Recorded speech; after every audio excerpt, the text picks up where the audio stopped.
Hey guys, it's Timmy, and this is Pro Wrestling Unlimited.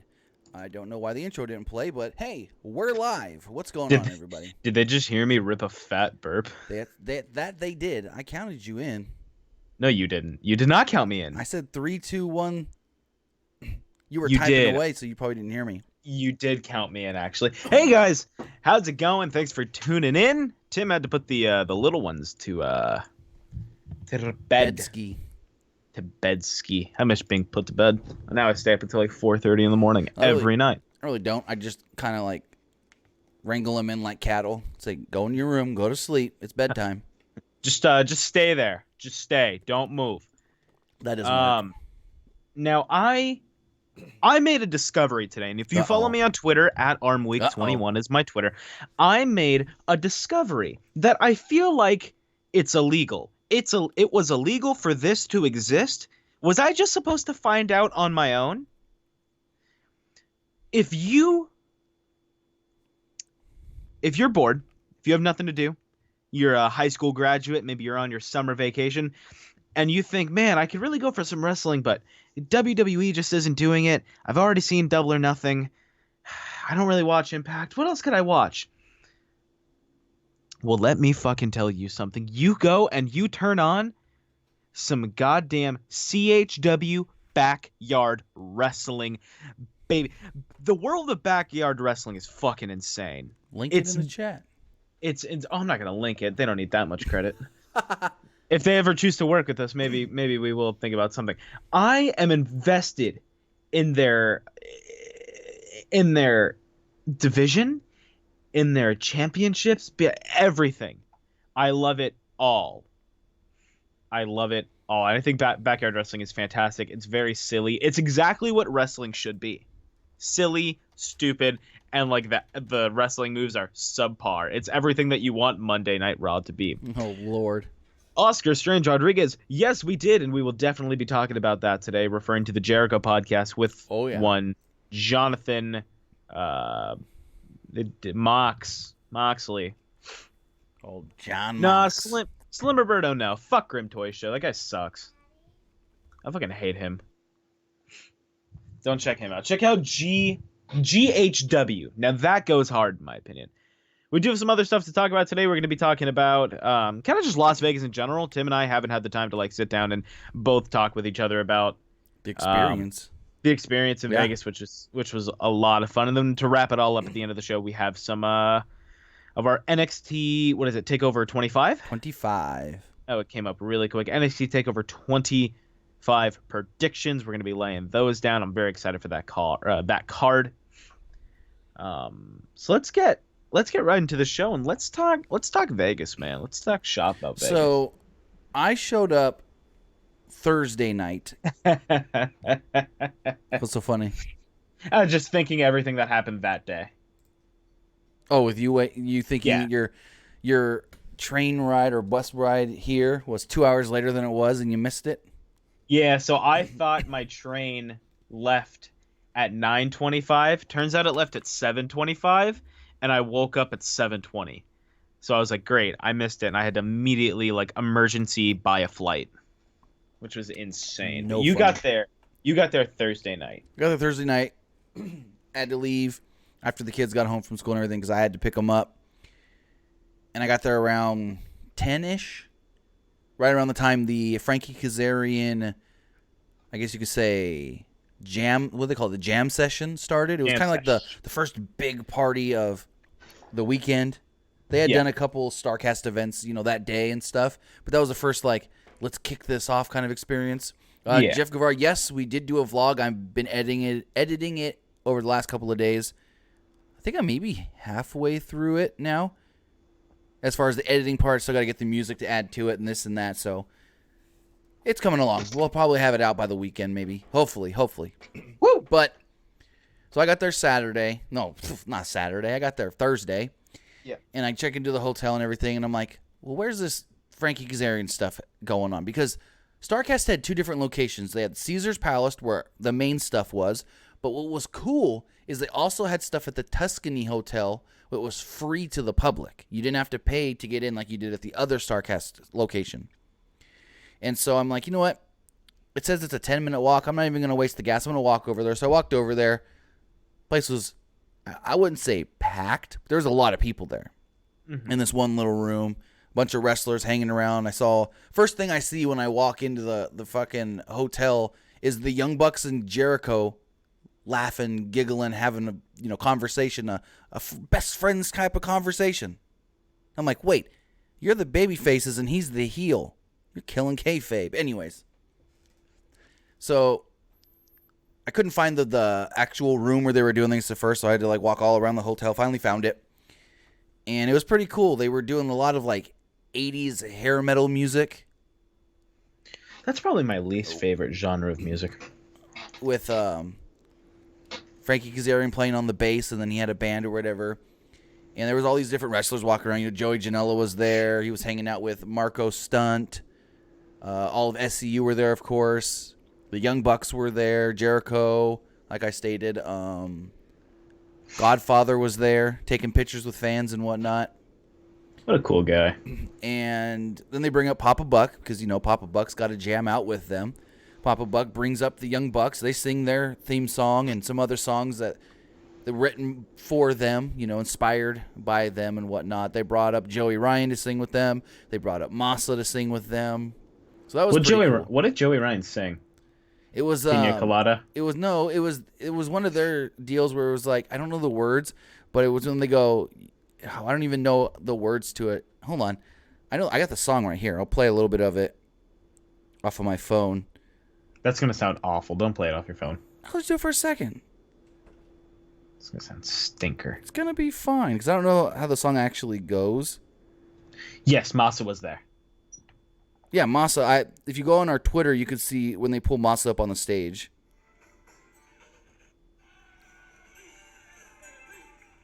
Oh, the the Elite song. Well, it was this, but it was a different version of it. Gotcha. It was more than just when they say "BB the Elite." It was in like something like "Walk On By," "Too Sweet Me." I tell all the ladies that. Oh no, Papa Buck is a fucking star. Frankie Kazarian goes, "You guys want Papa Buck?" And all the women in that room were screaming like he was a sex god. I'm sure like they were just like, Have you seen that fucking? Have you seen that fucking hair, dude? He's rocking, dude. Like, women love Papa Buck. Understand? I love Papa Buck. And so that was a fun first night. I go there. I stayed for about an hour or so. It was still going when I left. Mm-hmm. All the different wrestlers were there. It was funny because Papa Buck comes up. He goes, "Where are my boys? Where's Matt and Nick? They're going to come sing with me." And everyone's like, "I don't know. They disappeared." And Frankie Kazarian sees them and he goes, "Matt and Nick, get your fucking asses on the stage." And they kind of look up and he goes, "I can talk to them like that even though they're my bosses because my best friend's in talent relations and he won't fire me." There you go. So that was pretty fun. And then the next day was the first real big day. Yeah. With Starrcast and all that. And I picked Nick up at the airport. Mm-hmm. So, I mean, do you want to talk about like your flight or any of that? There wasn't too much. I woke up at about 4:30, left my house by about 5:15 to go to the train, to go to the BART station. Took it all the way to SFO, got there in plenty of time. Got a Starbucks bagel, because I fucking love bagels. Sat on that plane, pulled out my Switch to play Mario Kart, and thought I was like the coolest dude on the goddamn flight. I land, I go through the little area, and the first thing I see when I walk into the casino I walk into the airport, is a giant casino area with a whole bunch of slot machines, and then like a Raiders store, a Raiders image. And I was like, it's like being at home again. Got in the car with you, and like you said, that was the first big day of like Starrcast. Well, that's what I forgot to do. Take you by where they're building the new stadium for the Raiders. That would have been neat. Because I saw it last time I was in Vegas. Because where I stayed before, we were able to kind of see it from where our hotel was. Gotcha. But, I mean, it's huge. I bet. It looks fucking massive. So we go to Starrcast first day, check in, get our media passes, and we're like, now what? Like we were like, okay, what's going on where? Because we didn't know. It was our first time at Starrcast. Yeah, it was only the second Starrcast ever as well. But anyways, it was a lot of like, for me at least, it was a lot of like I was super fucking nervous and didn't really know what to do, Right, and at so I was first, like yeah. Because it was like, because at intimidating, first we dude. weren't sure what we were allowed to do as media. We were like, are we allowed to go in here? Are we allowed to go in there? What are we allowed to do? What aren't we allowed? You know what I mean? Yes. It was kind of like, find somebody and ask them, what are we allowed to do? What aren't we allowed to do? And we figured out we were basically allowed to go into any of the rooms, go into except for the meet and greet. We weren't able to go in and crash the meet and greets, which was fine because all the wrestlers after that went into the other big hall where they were just signing autographs for anybody. So that was fine. But we were able to sit in on some of the stage shows, which I think we only sat in on the Taz show. Yeah, which God, I fucking hate Taz. Taz is just the worst human being. So, I mean, it was pretty fun. We went in where all the booths were with the different wrestlers where they were signing their autographs, and they had like the Pro Wrestling Loot booth and the Wrestling with Regret stuff, and all the different wrestlers were in there signing autographs. And as you probably saw on the channel, we did a video where we talked to different fans that were there and said, hey, what are you guys most excited for? And Nick was just like, I hope I get a different response than Omega Jericho every time. Dude, damn near every person was like, Omega Jericho, definitely. And like halfway through that, I make that comment, I was like, man, I really hope we don't get everyone saying that. And you were just like, at least we know what's fucking drawing. Yeah. And I guess I never really put, like, it's never very clear to me, drawing power and drawing numbers. To where it's like, I guess I don't interact with a lot of wrestling fans in person. Being in that room and asking all of those people, most of them being like, absolutely Jericho and Omega, you can just tell that those two fucking guys are over as fuck. Oh yeah. From like a kind of like the outside looking in and then the inside looking even more in. It's pretty intense. But no one will ever be over as Nikki Chance in the CHW, Oh, Lord. who is currently the interstate title holder. Now, I found it a little funny. We were trying to find out where the actual like media room was, where if we needed to put our bag down or anything, we were allowed to, and this and that. And we're walking, and all of a sudden we hear somebody yell, Pro Wrestling Unlimited! And Nick literally just stops in his tracks. I got scared. I got scared. I was like, wait, what? Oh. That's us! I stopped for a minute, and everything that goes through my mind of like, holy shit, dude. This is insane. That I want to know if that one person is in this chat, you fucking made my day there. Because it's not like we're around wrestling fans all the time that recognize us from the YouTube channel, you know? Exactly. Like, it was great. We've been recognized at places before, like when we what was it when you came here one time? We were at the mall and randomly someone was like, "You're the two guys with the YouTube channel, the Pro Wrestling." Yeah. Like we were recognized once or twice before, but it's different when you're just around a bunch of different wrestling fans, like just a mass group of fans, and you're just walking and all of a sudden they're just like, Pro Wrestling Unlimited. It's like, oh, what? Huh? Because I was like, the first night when I went to the jam session thing, like two people walked up to me from behind and was like, you're Tim, right? And I was like, yeah. They're like, oh, I watch your channel all the time. I'm like, oh, thanks. And that's insane to me. Because again, I'm just a little like pothead from a small ass shitty town. And that's weird that all the way in Las Vegas, someone like knew the shit that fucking weird, dude. It still isn't sitting with me right.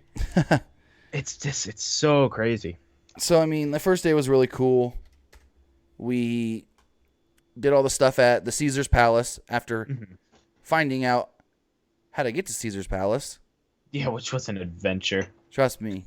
I understand why people say when I go to Vegas, I just Uber everywhere. I understand that now. Hey, what day did I go to the thing to buy the thing? It was that same day, wasn't it?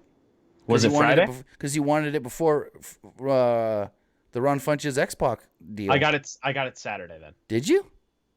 No, it was Friday night, huh? It was Friday. We went back to the room. We dropped all of our stuff off. Okay, so we're not on the next day yet, though. No, we're still on Friday. Oh, basically, we did everything at Caesar's Palace. That was really cool. We looked around Caesar's a little bit after we recorded some stuff with the fans and whatnot. I talked to Brian Cage because we have a mutual friend. And then we went back to our room, and Nick was on a mission. So, for those that didn't know, Ron Funches, very funny black comedian, and X-Pac, very averagely funny white wrestler, hold an event.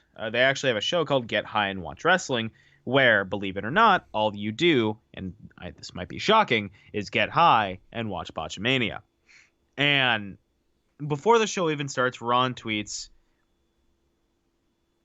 you guys should come to this spot and smoke. And I was like, fuck, I don't have anything. All of my marijuana is at home. And I do some calling around because right across from our hotel is a 24-hour dispensary. Well, keep in mind, for people that don't know, there's just a huge-ass billboard or multiple billboards that just say 24 hours, marijuana dispensary or whatever it's called. And this place, go for it. This place, they answered the phone. And I go, hey, I got a quick question. Do you guys take medical cards? And he goes, yeah, we take medical cards and out-of-state affidavits. You're good to go, man. And I was like, holy shit, I'm just going to go buy weed.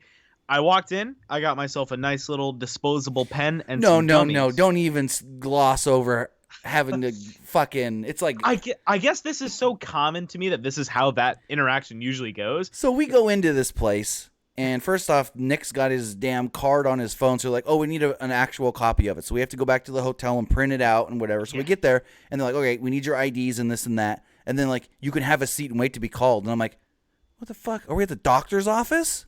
It was literally like a doctor's waiting room. So we go in, they call our name, we go in, and they've got cabinets of all the stuff, and they're like, well, what would you like? And he's like, we got this and this and this. And it's apparently all legal, but to me, it was some shady ass shit because you can only pay with cash, no card. And then when they give you your stuff, they put it in this white bag that no one can see what's in it. They seal it shut, and there's no branding on the bag. I'm like, this is some, like, I went underground kind of shit. Yeah, it is definitely like... Because, again, it is legal, recreational, and medically, but if it's recreational, it has to be in, like... within your property. You can't be off of your property and doing anything. But it was great. That night was fantastic to me because I felt like I made, outside of a whole bunch of... You confused the shit out of Ryan Satin. I did confuse Ryan Satin with the legal age to buy marijuana. Long story short, to buy marijuana recreationally, you have to be 21. You can be 18 if you have a medical card. And if your state accepts that. My state, California, and Las Vegas, and most other states, except medically, are 18. So I was good to go. I was cool to buy because I am 20. And so I got it. It was a great time. I felt like outside of all the professional connections I made with some people, I feel like I made the best connections and friendships with the two people that I sat with at the event. Which was just that's for sure. Some kid from Arizona, some kid from the UK, and we're all laughing at Botchamania. We're smoking together. We're cracking jokes. And it's just like this greatest moment of everything in my life added up to that point. I thought it was funny. You'll probably see it. I'll probably put it in the vlog. Ron Funches is like kicking off the deal, and he's talking about, he loves wrestling and this and that. And he goes, and it's dumb when your wrestling company you're watching says they're going to introduce a brand new cool championship, and all they show you is a hubcap. Yeah, Ron Funches is a funny dude. It was fantastic. Yeah, no, Ron Funches was great. Watching all the Botchamania stuff was... Matthew, clearly big fan of the show, watches all the time. I know for a fact. He did this great edit. An hour-long video he edited together of just bad wrestling things that are funny. I wouldn't call all of it bad. It was just a lot of funny stuff that you would see on Botchamania. Yeah. And to watch it all it was awesome. And the cool thing about it is you're watching this, and you've got a high Ron Funches and a high X-Pac doing commentary throughout. And there was another stand-up. They had another comedian there with him as well. And Ron Funches gave Matthew an edible, which fucked him up. And then halfway through, all of a sudden, because all the lights are out and all we see is what's on the screen, all of a sudden you hear Ron Funches, oh, hey, Scott Hall's here. Yeah, it's like Scott Hall just walked up. Oh, God. But before that, they were doing karaoke. So that was my kind of jam. I was doing some karaoke. That was not a country music crowd. I'll tell you that right now. Not a country music crowd. But you know who can surprisingly sing? Who? Is damn Marco Stunt. I still can't remember the song he sang. I didn't record any of it because I couldn't use any of it in the vlog anyways because YouTube would copyright it. But I can't remember what the song Marco sang was. But it was funny because they had like the microphone with a screen in front of it for the karaoke stuff. So if you're singing, you can see it right in front of you. And then there was like the DJ booth up on a stage. And Marco goes, "Can I stand up on the stage? I don't think anybody can see me. I'm so short." And they were like, "No, you're not allowed up on the stage." So someone walks up with a chair and goes, "Stand on this chair." I fucking love Marco Stunt. And so he's standing on the chair, and halfway through a song, he goes, I'm kind of scared that I'm going to fall off. I need to jump down. Can someone come spot me? I also got to smoke with Marco Stunt, which was fantastic.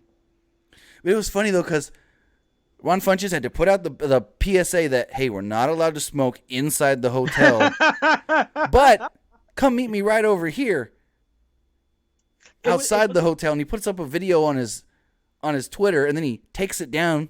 And then an hour later, he goes, "Okay, we got another spot. Come meet us over here, but don't tell anybody because we don't want them to kick us off the property." It was pretty great. It was pretty. And like you guys were smoking, like you walked out of one door and you went down a ways. There were so many people out there that you barely walk out the door and you could smell it. Oh yeah, it was awesome, dude. I was also offered cocaine at one point. And then you had a guy just bringing you drinks like you didn't even finish one. He's like, "Here's another for you, mate." Yeah, that dude from the UK was fantastic. His name is Kyle. He was cool. I follow him on Twitter now.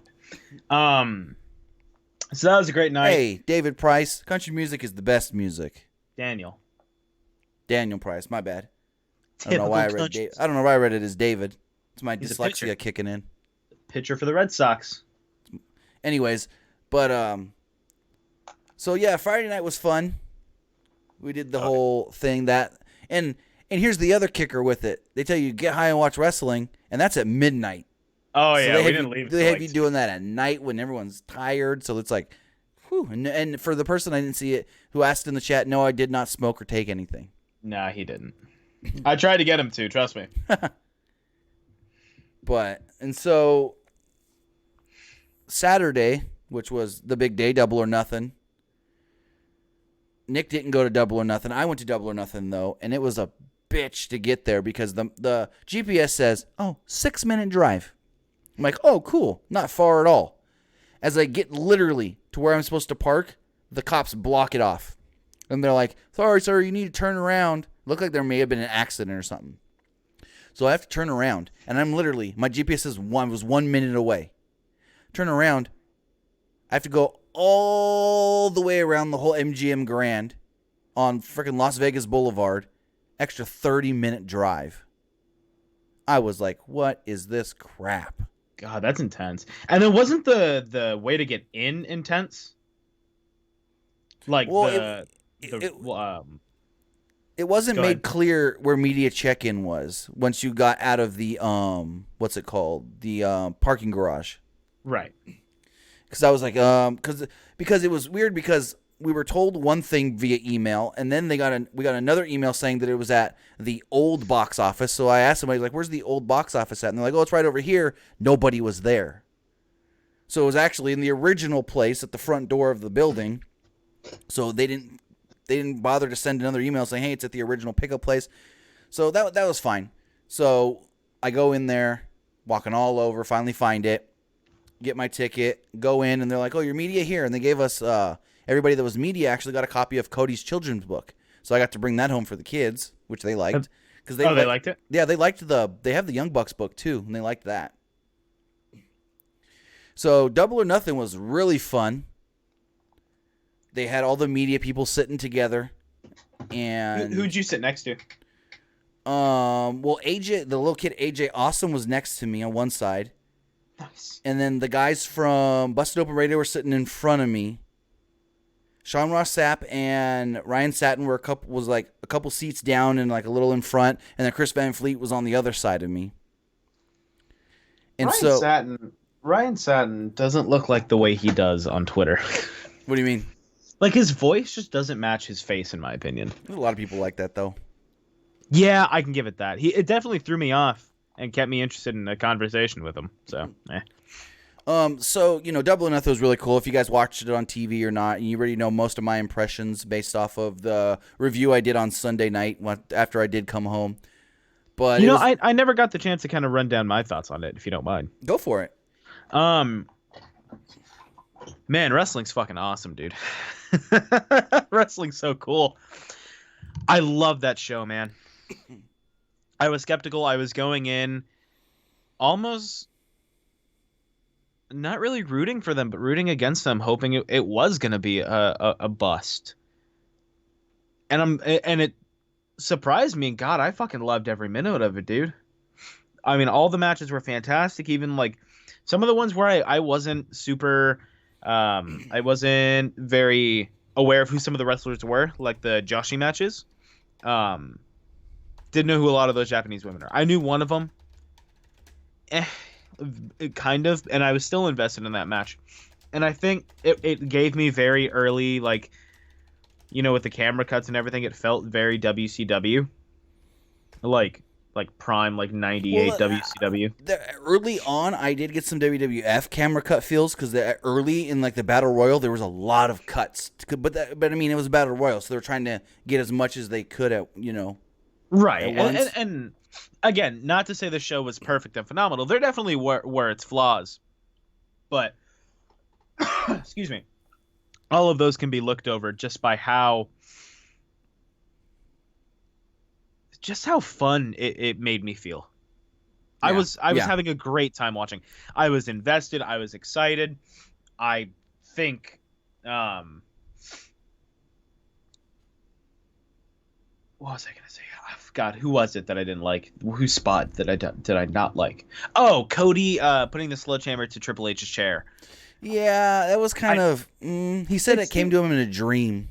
They reference WWE way too much for a company that says they're trying to not be anything like WWE. But here's the thing. I've heard a lot of people say, WWE's number one. They don't need to reference anybody else.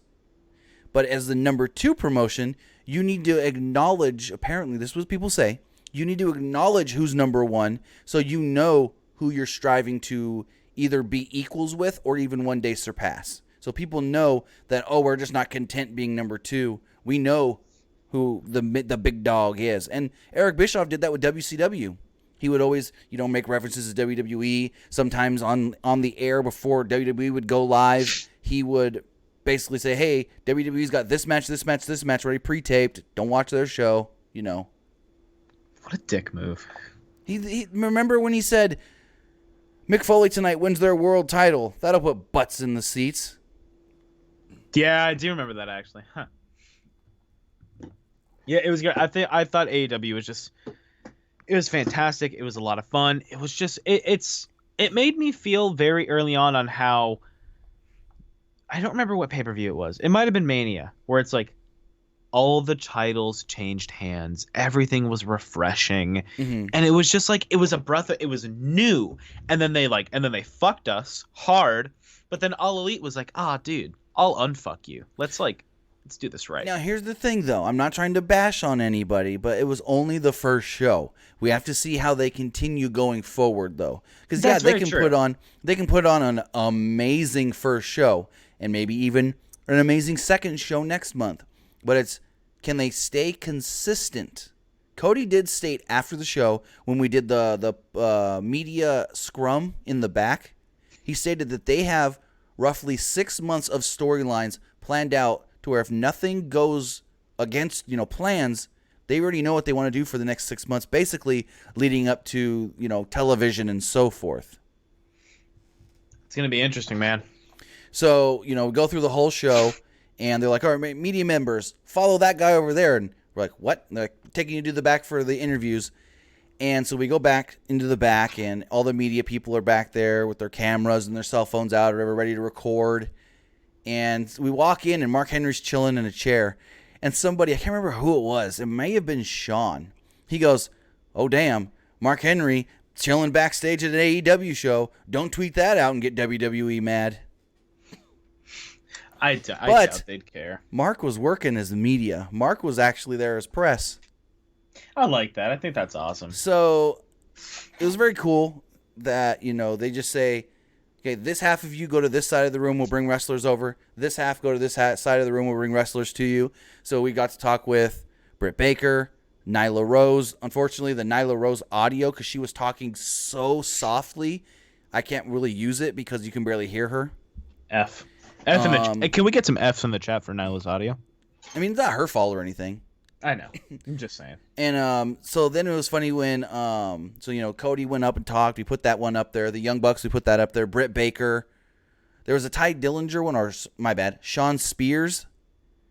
But I can't remember. I got to look back at it. And I think the audio was kind of messed up on that one because the people that were literally standing next to me or right behind me were talking over. Like my camera picked up their audio of them just talking, having a conversation over him. So that one's not really that good either.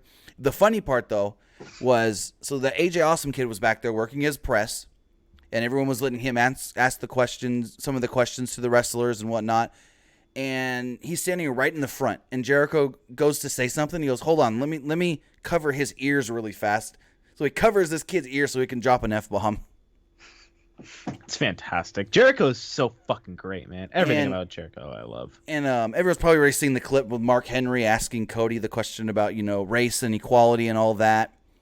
And it's funny because Mark Henry, he was sitting in a chair, and all of a sudden you hear, "Coming through. I don't want to step on any women or children." And he's like, comes right in and pushes me out of the way, knocks a couple of people out of the way. He's like, "Cody, I got a question." What if you would have fought him? Do you think you could take Mark Henry in a fight? Fuck no. Nah. Fuck no. He probably beat me with his pinky. I think I can take him. So that was fun. I got something to say, Ryan. I love Orange Cassidy, and I think he's the greatest goddamn professional wrestler on the planet right now. We're opposite on that one. I think his gimmick's fucking dumb. Oh, his gimmick is fantastic, Tim. And he's hot. So there's that. Okay. He's good looking, dude. I wish I could look like that motherfucker. His name's also Orange. Night ends. I go back to the parking garage. I leave, and I call Nick, and I go, "Bro, I can't find my car. You lost your car." I'm like, "It's not where I parked it." And he's like, "What do you mean?" I was like, "I thought I parked it right over here, but it's not there." So I parked it in front of a sign that said 5P. So I took the elevator up to 5, the fifth level of the parking garage, and I walked this fucking parking garage 5 times, don't see a P section. And I'm like, what the hell? Did someone take my car? Because I knew I was on like the far right side, like almost at the end of it. And I'm like, my car's not here. What the fuck? So I'm walking around, and you can kind of like look through like a crack, like a little area where you can kind of see the level below.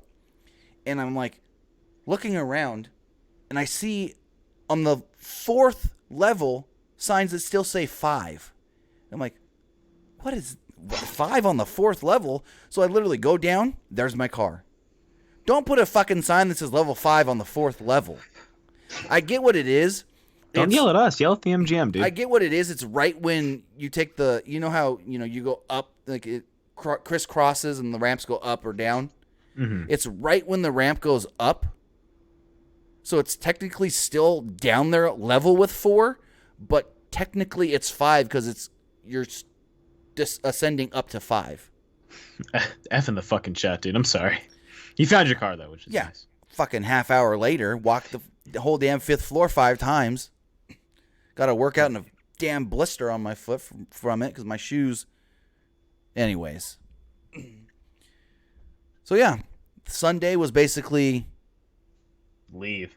Oh, I didn't even talk about it. They tried kicking us out of the hotel day 1. Yeah, that was pretty funny. Because they were like, "Oh, why didn't you check out of your room this morning?" I was like, "Check out? I'm here for 3 days." They're like, "No, your reservation says that you need to check out." And I was like, "Check out for..." So what happened was I only booked it for 2 days initially, but then I was able to go early, so I booked it for a 3rd. And what they did was book the 3rd day separately. So they thought that, I was only there for 1 day. So what we had to do was go back and recheck in on the 2nd day. But they're calling my phone. I'm like, why is a Vegas number calling my phone? I was gonna say these telemarketers are quick, right? How the fuck do they know? So, and then Sunday, Nick had an early flight, so he had to go. And then I was gonna go back to Starrcast on Sunday, but I was like, you know what? I've got a 6-hour drive. I'm just gonna leave now. And that was around like noon. Mm-hmm. So I left. Drive ended up being 7 hours because fucking middle of the desert. It's raining so bad that you can barely see out your windshield in the car in front of you. So everyone's going super slow. Then there was like 3 accidents on the drive home. So like it added an extra hour to my drive. It was all good because I rewatched Double or Nothing. Did you stop anywhere? Heck no. Nice. I didn't even stop the first night when I had to pee for 99% of the drive. It's very Because where true. I stopped to get gas at first, they were like, "Oh, sorry, our bathroom don't work." I was like, "Fuck." And then I started driving, and I'm like, "You know what? I'm just gonna go. I'm gonna hold it." I held that damn thing for over 5 hours. That sounds awful. It was. Almost peed on the floor when I was checking into the hotel room. Anyways, all right. That was our weekend. Our weekend was fun. I really appreciate the opportunity from all the people from Starrcast. And if the people from Starrcast are listening, thanks, and I'll see you in Chicago, I hope. And I do have to say, that pop in the building when people realized Moxley was in there, because at first you hear a little commotion. I don't know how. I mean, I do know because I watched it, but it came off a lot better being there live when Moxley showed up. Because at first, like when he first walks down, no one's expecting it, so he's just walking down, and all of a sudden you see people's heads start to just turn, and I'm like, what's everybody looking at? What is everybody? And literally, you finally see him, and everybody just jumps to their feet. Every single person in that building just goes nuts. And if you want a little trivia, right before he goes for the first dirty deeds on Jericho, you could see 2 guys in the front row with their heads buried in their phones. It are the 2 guys that run Pro Wrestling Tees activating his shirt. Yeah. In that moment, which is like, that's a crazy bit of history right there, dude. Yeah, and then they also had his shirts already printed and for sale the next day at Starrcast as well. Smart thinking right there. So let's talk a little bit about Jon Moxley. Jon Moxley. Obviously, he did the Talk Is Jericho podcast, and now go ahead. Now, for people that did ask me, they were like, "Hey, why didn't he talk about Double or Nothing?" If you listen to the beginning of the podcast, Jericho does state, because Jericho's podcasts are usually him talking and then sending it to the pre-recorded interview. And he did say it. He said, "Hey, Double or Nothing was a great show. I had a lot of fun, but this interview with Moxley was recorded 3 days prior to Double or Nothing." So what I have here are some of the key points, if you don't mind me reading them out. Go for it. So some of the notes that I have down is he talks about his frustration with the writing and the creative team, obviously, which seems to be the crux of like every person leaving. Knew he wanted to leave in July of 2018. He did not like using Roman Reigns' cancer to get heat. No. And he even confronted Vince about it. He didn't even bother. He also said he didn't bother looking at the contract that WWE had offered him. He knew he was done.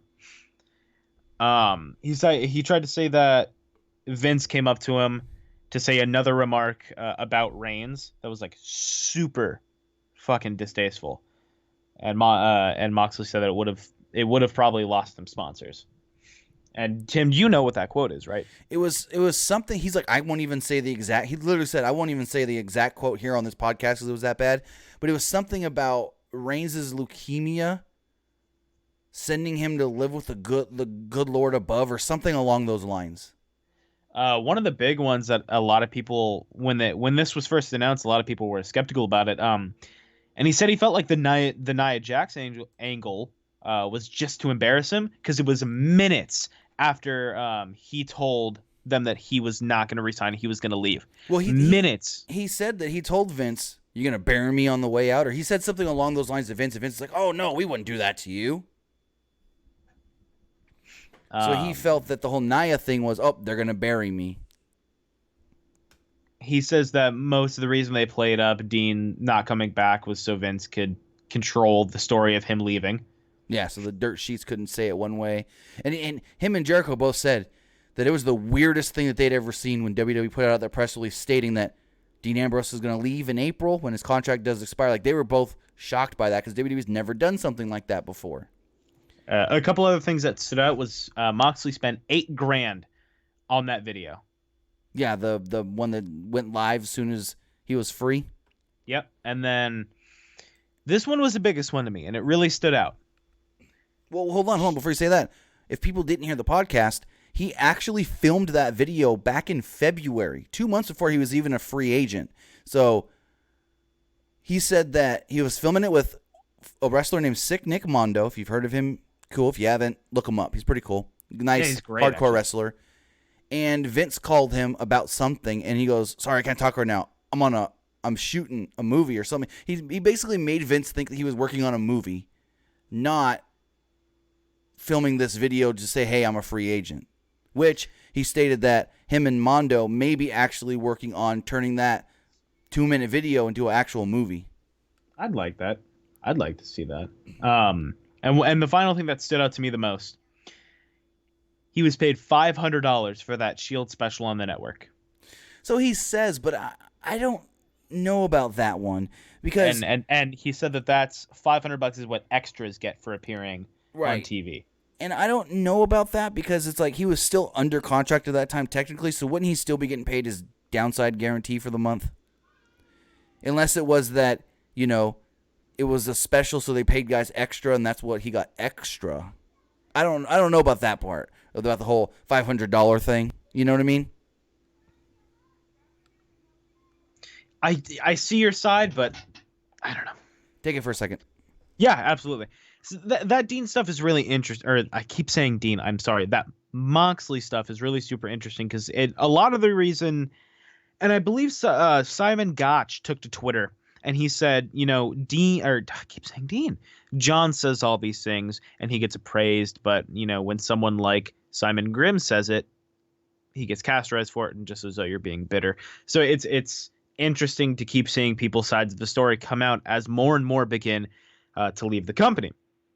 And with that, talking a little bit about the prison video, Moxley appeared in another video for New Japan Pro Wrestling as he will be taking on my favorite goddamn wrestler, Juice Robinson, for the IWGP US Heavyweight Championship. That's going to be fun. That match is going to be a lot of fun. Those two guys are absolutely going to tear it up. I think just having Moxley back in the ring is going to be super refreshing. And this is, again, talking about wrestling is great when it's refreshing because I haven't seen him in like a legitimate match in a while. It's been a while since I've seen him in something that I'm actually invested in. And seeing him do everything to all the people in the ring, Kenny, Chris, and the referee in the ring, and ending the night with an AA on the chips, it was just cool. It was awesome. And now going up against Juice Robinson, who's arguably one of my favorite wrestlers, super outstanding, a great feud for a guy like Dean. It's going to be a lot of fun. You think Moxley takes that title from Juice? Yeah, fuck yeah, he does, dude. Absolutely. The one thing, because you said the whole $500 thing stood out to you the most. The one thing that stood out to me the most in the thing was when he goes, "I knew I was leaving AEW or not. I was leaving that company." He's like, "If I had to, I was going to go start." If there was not another company on earth, I still would have left. He's like, "I would have left and started my own school and my own thing and trained guys for me to fight." He's like, "I just wanted out of there." He said that his favorite thing in wrestling were cutting promos. WWE made that a chore and something that he ultimately ended up hating. Were cutting promos. I don't know if you heard me say this, but did you hear how a lot of those reasons why he left, like other wrestlers have said? But it's crazy to see how Sean said on his Listen to Your Boy podcast, he's talked to a number of wrestlers today in WWE that have listened to his podcast, and almost all of them all said, "We feel the same way." He didn't name any names, of course, but a number of wrestlers said, "That's how a lot of us feel," is exactly what John said. That's insane, dude.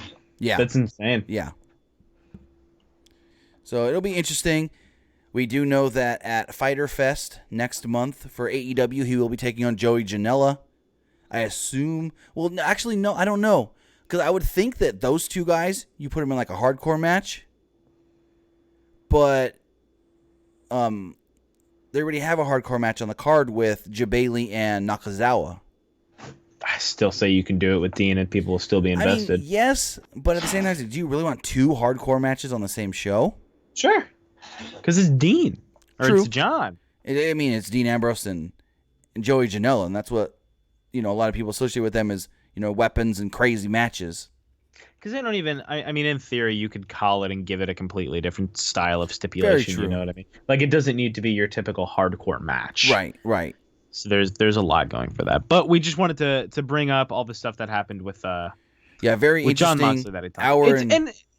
Hour and 30-minute podcast. If you get the chance to listen to it, do it. Yeah, I say sure. do it. It's great. Jericho did tweet out, and because literally like months before, or not months, what am I saying? Hours after it went live, because it went live right at midnight Pacific time. Mm-hmm. And within like 2 hours, it was the #1 trend on Twitter. Hashtag Talk Is Jericho.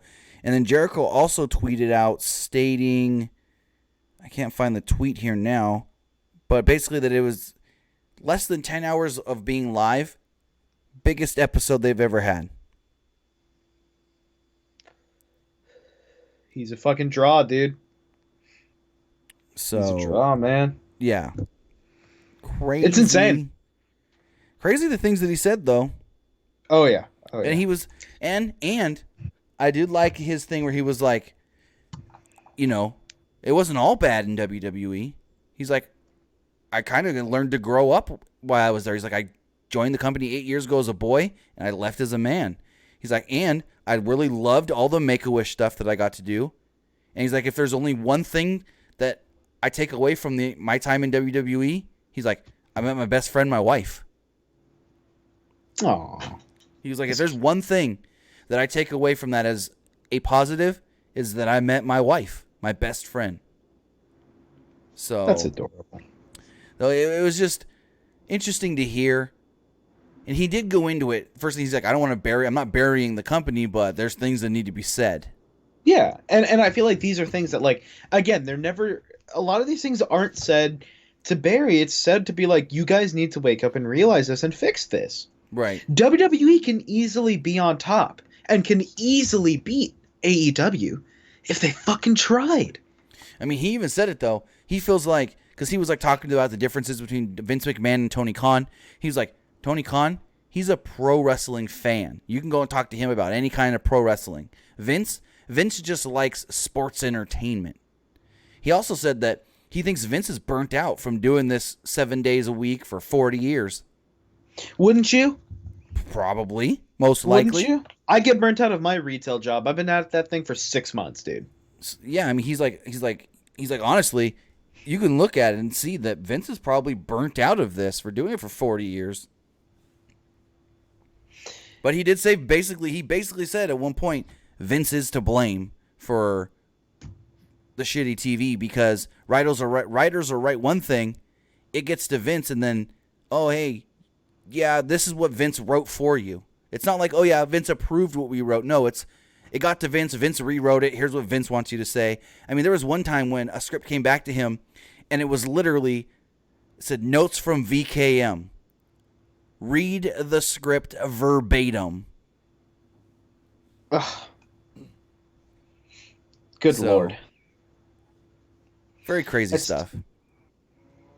But hey, he's able to say it. He got it. He got it out there, and now I don't know if this is going to make WWE change. I don't know if this is going to make Triple H go, hey, there might be others that feel the same way. What do we need to do, Vince? And go from there. And that's a great thing you bring up there.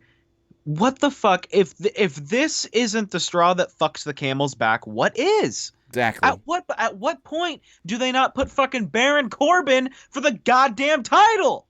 When are they gonna fucking learn? It's like a stupid idiot kid that just like every day sticks the fucking fork in the wall socket and it hurts. And he's like, I wonder why that hurt. And he fucking does it again. And he does it again. And he doesn't learn from his goddamn mistakes. It's frustrating as fuck. But here's the other thing, though. We always hear Vince is not going to put something on television that he doesn't think is good. So Vince thinks that all this is good. And so when you use that analogy, Vince has got to go. He does. Vince has got to go. But Dean even said it. Dean even said it, though. Vince probably ain't going nowhere. He's going to die in that chair. Oh, yeah. Oh, yeah. He'll never step down. No. Until it comes to the day where he's told that he's not allowed to travel anymore or something, or then he'll just probably micromanage through a fucking iPad on Skype. I think Vince McMahon knows how to use an iPad. Hey, he's seen the fucking LeBron James with the cutoff shorts in the tuxedo. He's hip, remember? Did you just fucking compare using a goddamn iPad to looking at a fucking a professional basketball player in a short suit? I did, because he's hip to the times. So using an iPad means he's hip to the times. What a mark. God, Who? You. That fucking ringtone, man. I had that ringtone for years. You know what my ringtone is? The default Apple one. Because it goes hard. Speaking of VKM and how this company would be a little bit better once he goes, or once he's not in control of it, I should say. There's an NXT show this weekend, Tim. There is an NXT show this weekend. And we gotta give Daniel Priest, before we get too far removed from the whole Baron Corbin is awful thing, he says, don't get me wrong, End of Days is a killer move, but Corbin has fuck all for charisma and he botches way too much. Punishment Martinez is a better Baron Corbin. Oh, That's a fact. Yeah. But here's the thing. Do you remember when they did that series on the network, Breaking Ground? Yeet. Baron Corbin, if we could just get that guy, the real guy, he'd actually be pretty decent, pretty good. Like, he was a very interesting character on that show. But no, they gotta make him what they think is a bad guy that the fans hate. And he's doing it. He's doing his fucking damnedest, and I give him that, dude. Yeah, he's doing his best with what he's got. He's doing his best. He's no fucking MJF when it comes to acting, but... So, speaking of NXT TakeOver, we've got some... Let's give our predictions. Predictions for the show. The show does take place this Saturday night live on the WWE Network. It's from the XL Center in Hartford, Connecticut.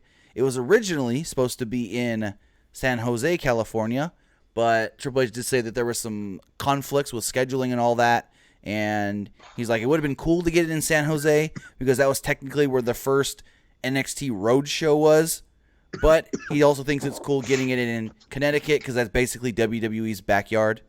Yeah. So I get it. But the first match we do have for NXT TakeOver does see Roderick Strong versus Matt Riddle. Let me tell you something about this match right here. These two guys, if you need... The other day I made the reference that the Rollins and AJ match was the most indie wrestling feeling match. No. That was about Cesaro and Ricochet. Right. That felt like the most independent wrestling match. This is going to be the quintessential like progress match, and it's going to be phenomenal. These two guys are fucking great. I love them to death. Riddle's winning this match, obviously. I think so. I know that, they're high on Undisputed Era right now, but since there's no stakes here, I could see Riddle going over as well. Yeah, but let the big babyface go over. Right. And then going forward, we have, for the vacant NXT Tag Team Championships, a fatal four-way ladder match with the Street Profits, Oney Lorcan and Danny Burch, Bobby Fish, Kyle O'Reilly, and Steve Cutler and Wesley Blake of the the Forgotten Sons. Yeah, I wish I gave more of a shit about this match. I think it'll be fun. I think it'll be fun, but I don't see it being much other than fun. Again, I don't really care. It could be fun. I'm not gonna say it will be fun. It could be fun, because really, have we even seen any of these guys in a ladder match before? I mean, we may have seen Fish and O'Reilly in like ROH or on the Indies as Red Dragon in a ladder match. I don't remember off the top of my head. But you've probably seen Lorcan and Burch. Maybe when they were singles guys? Yeah. Yeah, maybe. At least in the... Because I know... what's the... Not the one that looks like Kazarian. Oney Lorcan. God, I blanked on his fucking name. Because I know that Oney Lorcan was in CZW for the longest. Right. So he's definitely done some shit like that. Him and Leo Rush tore it up down there, dude. So I can see Montez Ford trying to do something athletic off of a ladder or something. Oh, yeah. But I don't really know who to pick as far as the winners. I kind of want to say Undisputed Era, but at the same time, I would say Street Profits are pretty hot right now. Go with the Street Profits. So I've got the Street Profits winning this match. And I've got them winning this match by fighting off the Undisputed Era. So it'll be them really overcoming the Undisputed Era and then becoming champions finally. Right. These two guys are great. They're fucking money.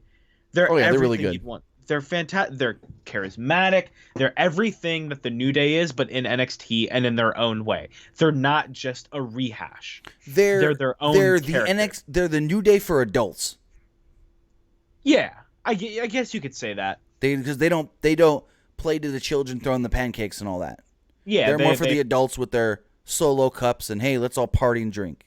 Yeah, and they're two fantastic competitors. I'd love to see them pick up those tag belts. Yeah, I'm glad to see them finally doing something good with Angelo Dawkins. I mean, he's been in NXT for so long. Yeah, he's been in there forever. Yeah. He's great, dude. Oh, yeah. So going forward with the NXT North American Championship on the line, we got the Velveteen Dream defending against old Prince Pretty, Tyler Breeze. I think you and I are going two different ways on this match, and the reason I'm going the way I am is because I think it's just in the interest of we got to keep shit fresh right now. Because when was the last time we've seen a feud where the titles actually kind of bounce back and forth in that feud? In NXT? Just in general. In general. I know we got the stuff with Ray and Joe. That was the first thing that came to my mind, too, was the Ray Joe stuff. But other than that, nothing recently, really. This right here is going to be a great example of, well, your tag team partner's hurt? All right, we'll do shit with you. We saw it a little bit late last year with Becky and Charlotte with that SmackDown Women's title. Yeah. Well, this will be similar to that, is that I think Breeze is going to pick up this belt. I think Breeze is going to... They're going to play the story of like, man, Breeze just couldn't cut it on Maine without Fandango. He still can't cut it down here, and he's gonna sneak a win with like a roll up, and it'll be a story. He'll come back to Maine for a match and have a really great match on like a Raw or SmackDown, and then go back to NXT and maybe drop that again, get his rematch, lose one more time, and go back up to Maine. By then Fandango's ready. I mean, you're right. You said we're probably going to be thinking differently on this. I'm going to go Velveteen Dream. I just think that he's somebody that they want to bank on for the future. And I think we've only seen him defend that title once before. So I think he needs a second defense successfully. So I'm going to go Velveteen Dream on this one. I like that. I like that we're going different. We got to start putting some fucking stakes to these, dude. So going forward, this was a tough one. It's the NXT Women's Championship on the line. Shayna Baszler defending against Io Shirai. I say this every single time we have to talk about a Shayna Baszler match. What?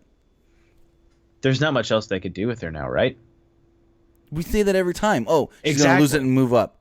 Every single pay-per-view, or takeover, she's going to drop the title and move to the main roster. What else is there for her? And they keep giving her the belt because she's perfect in her role. She is. She's perfect in that I'm a heel. I don't like anybody except for my two best friends. They're always going to be at my side, and I can try to run this division. She's the perfect female heel. She is, and I think... But again, it's... Who's she going to go up against next? She stays. Let's say she wins. Who's she going to go up against next, dude? Bianca Belair again. Again, dude. That's the only thing I can think of. Exactly. They got to fucking ship her out then. You would assume. You can do... But we've been saying that since January. Was it the... It's the Ember Moon effect, right? As far as? Ember could never win the women's title when Asuka was there. Oh, and then yeah. When Asuka left, she finally won the title. Yeah. Do that with Bianca. It happened so long ago that it's probably still like no one really remembers it. So that'll be a semi-new spot to give again. What the fuck can you do with Shayna, dude? I mean, there's not much you can do with her other than Candice, just... I guess. Yeah. But how much more can we do the good girl, bad girl feud I with get Shayna. it, but it's like they're going to really have to build up Candice because, to be honest, most people that watch NXT, they just see her as Johnny's wife. And here's the thing. I am looking at chat where people are saying Mia Yim. Yeah. Again, you'd have to spend a lot of time building up Mia Yim because right now she's not title ready. So you got to spend a ton of time building her up. Well, I mean, ability-wise, yeah, but as far as like that spot on the roster, she's not. You know what I mean? She's not ready for a takeover women's title match, I don't think. No. Not as far as her character, where her character's been. But if they just needed somebody to put on a solid match and like, oh, Shayna Baszler needs someone good in there with her because she's still, only a year or two in. Mm-hmm. Mia Yim would be somebody that would be good for that, but I don't know. I don't quite see her being so like rushed to championship. You know what I mean? Very true. Again, Chelsea Green. It just no. Do we really want to wrestle on TV yet? Yeah. Do you really want to see fucking Shayna Baszler and Chelsea Green? No. Get fucking Baszler out of there, dude. Here's what you do: get Baszler out of there. Have Io drop the belt to, or Io. I'm sorry. Have her drop the belt to Bianca Belair. And then do a lengthy title reign with Bianca. That would be good. That'd be really good. Fucking good, dude. She's impressive. She's improved. She deserves a lengthy title run to really, really solidify her and get her. I feel like she's a little ready for main. You can put her with I don't think Bianca's Bianca. Yeah. Bianca ready for main? Is that what you're saying? Yeah, a little bit. I don't know about that. If you give her enough reliable people, she'll be fine. If you give her like Naomi, Becky, Bailey, or I already said Naomi. You just don't want to. You don't want to do the Lacey Evans thing and rush her. Exactly. I guess she's a better athlete and all that, but I just think she needs more time down there in NXT in front of the cameras and all that. To be honest, I got you. So in the main event, we then have now this is weird. It's a NXT Championship match, Gargano versus Cole. Typically, you first do the normal singles match, and then you do the gimmick match. But they did it ass backwards this time. Yeah. They did the 2 out of 3 falls match, Mania weekend, and now they're doing just the plain old singles match. I like that, though. Oh, I mean, it should be a good match. But who are you going with? Well, I told you, I DM'd you this earlier. Exactly. Something came to my mind of like, they're really billing this match as like the loser's probably going to leave and be sent up. And then you raise the argument, well, if Cole loses, does that mean they have to call up Undisputed Era? Yes. It's like he's not coming up alone. But I could see Gargano dropping it and moving to SmackDown. I can see it, but you also got to remember, Gargano's dealing with a nagging, I think it's lower back injury. Well, maybe I think it's lower back. Time off, fix the injury, maybe SmackDown, maybe back to NXT. I got him dropping this. I think he dropped. Oh, I think it's the perfect time for Adam Cole to win the belt. I'm going Adam Cole for sure. I'm probably wrong, and they're probably going to go with Johnny Gargano because Johnny Gargano is the beloved babyface that they're not going to let him. I'm going to pick Adam Cole, but I think with the story they've told of Johnny Gargano fighting and fighting and fighting for that belt and finally winning it, I don't know if they want him to drop it in his first defense. And your Daniel Price, it's his knee. That's what it is. It's his knee. Yeah, it's AJ's dealing with a lower back injury. There you go. Thanks, Daniel Price. We appreciate you over here.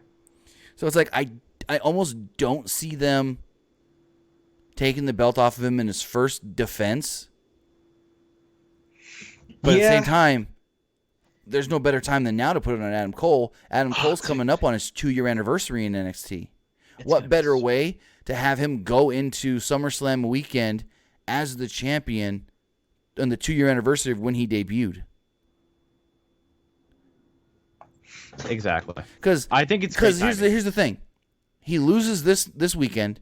You can't give him a third title match in a row, Adam Cole. You can't, right? I mean, dude, what the fuck is stopping them? They've given Baron Corbin another title shot. I mean, Adam Cole shouldn't have got this title match, to be honest. Exactly. He lost to Takeover New York, but I'm going Adam Cole. I just think it's the time. It's ready. Yeah, he doesn't need it before he comes up, but how great would it be to see Adam Cole in NXT as that heel that's like, I told you I was better than all of you. Exactly. So with that is NXT TakeOver. Our predictions for this coming Saturday night's show. Let us know your guys's predictions down below if they're different from ours. Can someone actually do me a favor and just write in the comments everyone I predicted, because I'm going to forget. So do that down in the comments. And with that, I think that's going to wrap up the show tonight, man. Yeah, I think that's basically all we've got to talk about. Thank you, guys. You had nothing to say about Raw and SmackDown, right?